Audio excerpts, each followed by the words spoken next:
যা দৃশ্য দেখলাম, দৃশ্যটা হচ্ছে আপনার প্লেনের যে টুকরো, প্লেনটা ঢুকে গেছে একদম স্কুলের নিচতলায়।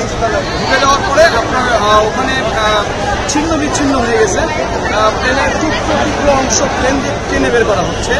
আমরা সাংবাদিক হিসেবে অনেক দূর পৌঁছেছি, কিন্তু ওখানে আমাদের প্রশাসনের লোকজনও আমাদেরকেও খুব কাছে যেতে দেন না। পরে এখানে বিমানের সচিব সম্ভবত ওনার সাথে খুব কায়দা করে আমি ভিতরে গেছি।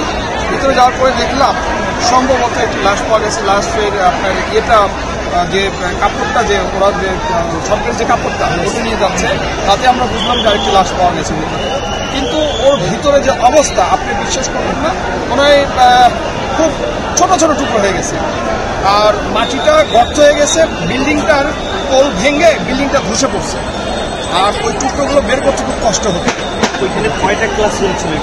ওখানে আমাদের উপর নিচে হয়তো 4টা 5টা ক্লাসরুম ইয়ে হয়েছে, মানে আগুন ধরছে ভিতরে। উপরে অবশ্য ফায়ার সার্ভিসের কর্মীরা টর্চ জেলে খুঁজে দেখছে, লাশ আর নেই। কিন্তু ধ্বংস যে প্লেনের যে টুকরো অংশগুলো বের হচ্ছে এর মধ্যে থাকতে পারে বলে আমি মনে করি। এখন ওই যে টুকরো অংশ ভিতরে যে টুকরো টেনে যখন বের করতেছে তখন একটা টুকরো বের হচ্ছে, আবার টেনে ক্যারিং বের করছিস তখন আবার একটা টুকরো বের হচ্ছে। মানে এটা উদ্ধার করা খুব কষ্ট।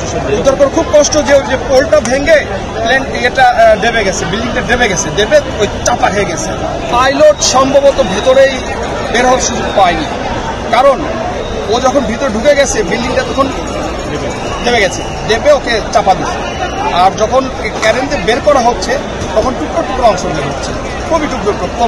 প্রথম দেখলাম যে চাকা বের হলো, তারপরে দেখলাম একটা টুকরো বের হলো, তারপরে ইঞ্জিনটা বের হলো, তারপরে এখন টানতিছে টুকরো অংশ বের হচ্ছে। এটা মনে হয় আরো ঘন্টা 2-1 লাগবে সম্পূর্ণ শেষ করতে।